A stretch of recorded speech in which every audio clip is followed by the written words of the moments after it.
Good evening, Mr. Prime Minister. Could I have, just give me a moment, could I have TRN 6 called up, please?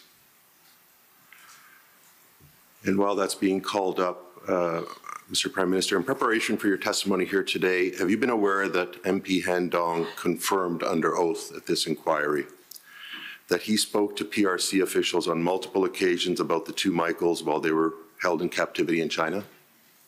I believe so, yes. Okay. And am I correct that the two Michaels had been taken into custody and detained in China commencing in December 2018 until they were released at the end of September 2021? Yes. Okay. Would you agree with me that the detention of the two Michaels was a very high profile and very sensitive matter, both in Canada and abroad?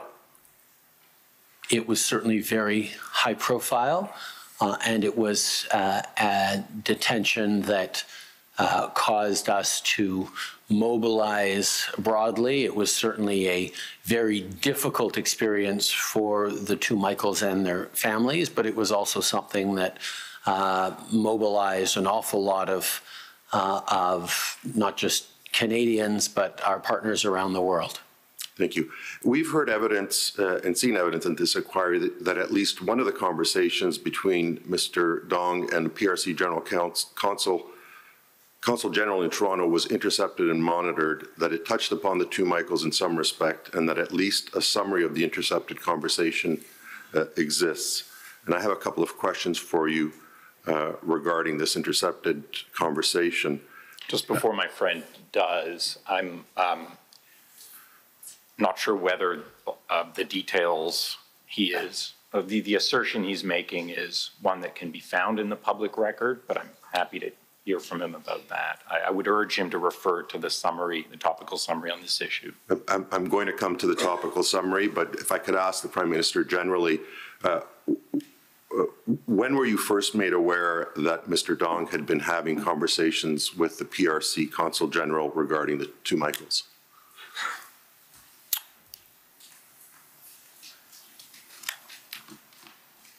I can't recall offhand at what point that was.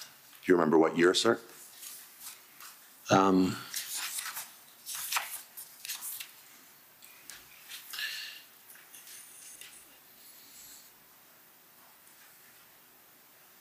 Perhaps there's documents that refer to the meeting that I can talk about publicly, the various briefings that I've had when these allegations came out. I believe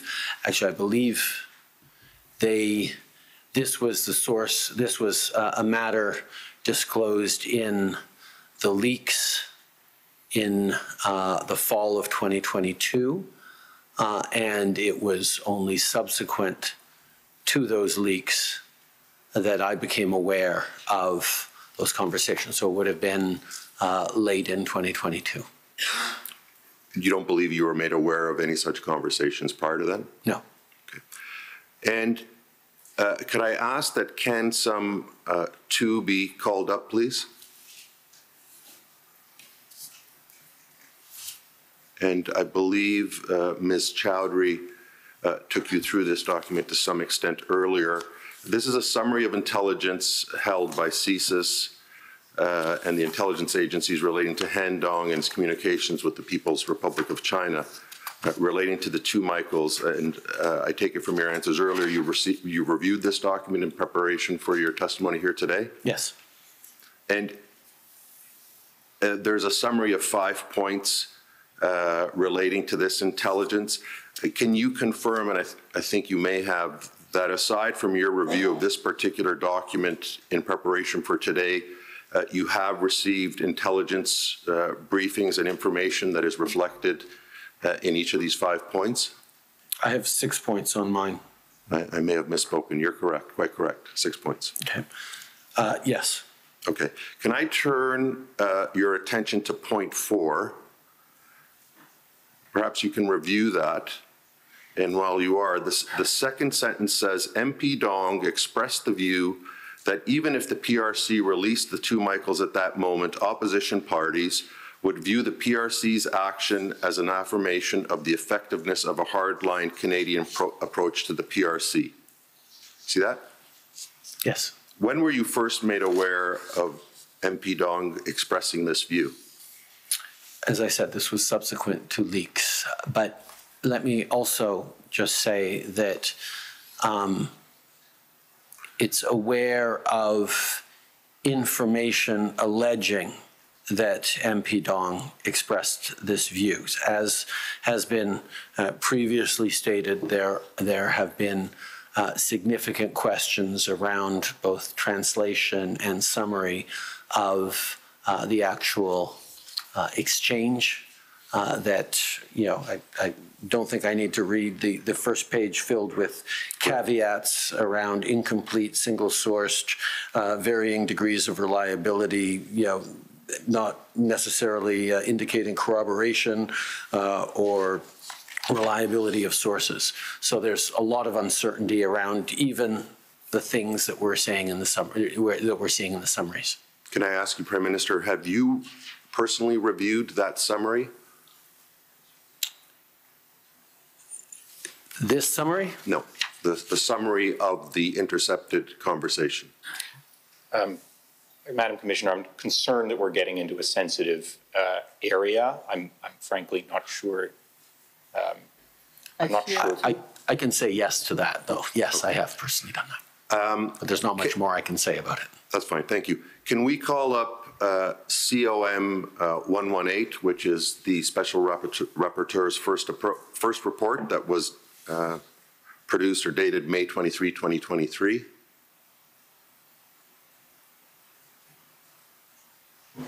COM 118? Yes. Just a minute.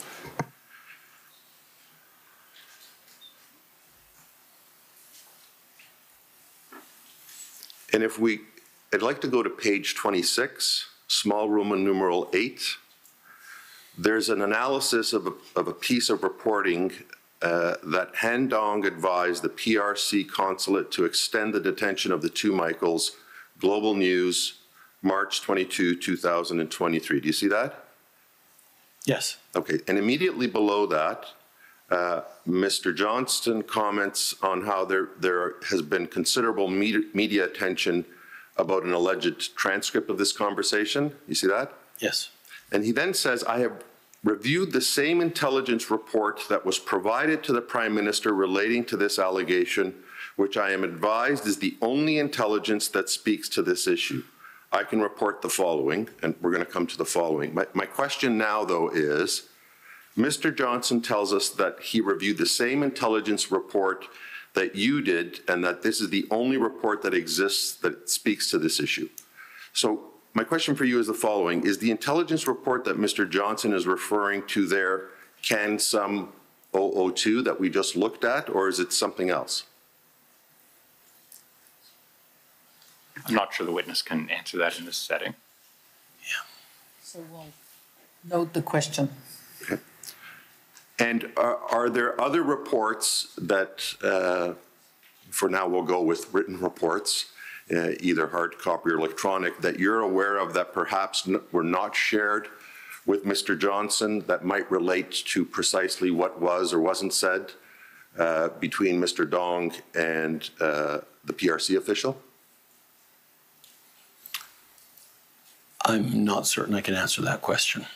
For the same reasons? For reasons of security and confidentiality. Thank you. National security. Thank you. Have those reports, if there are any such reports, have they been provided to the present commission? Again, I'm not sure I cannot confirm or infirm the existence of any other reports that I cannot speak to here. Thank you very much. Mr. Johnson then gives his assessment of that particular allegation as follows. He says, the allegation is false. Mr. Dong discussed the two Michaels with a PRC official, but did not suggest to the official that the PRC extend their detention. The allegation that he did make that suggestion has had a very adverse effect. Do you agree with that assessment, sir? Yes, we know that the media reports and the allegations made in rather a spectacular fashion about Mr. Dong were false. Okay, but would you in agree regards with? to what he said or didn't say about the two Michaels. Okay, would you agree with me, sir, that all that Mr. Johnson was commenting on was what is contained in that heading, that particular allegation? Mr. Johnson didn't comment one way or the other about whether what else Mr. Dong might have said to the PRC counsel, read the two Michaels, was correct. So, for example, in Can Sum 02, the conversation is stated slightly differently. I'm not sure the witness can comment on what Mr. Johnson was or was not commenting on. Mr. Prime Minister, I have very many more questions, as you might imagine, but I simply don't have the time. Thank you very much. Thank you, Mr. De Luca. Counsel for Anne Dang.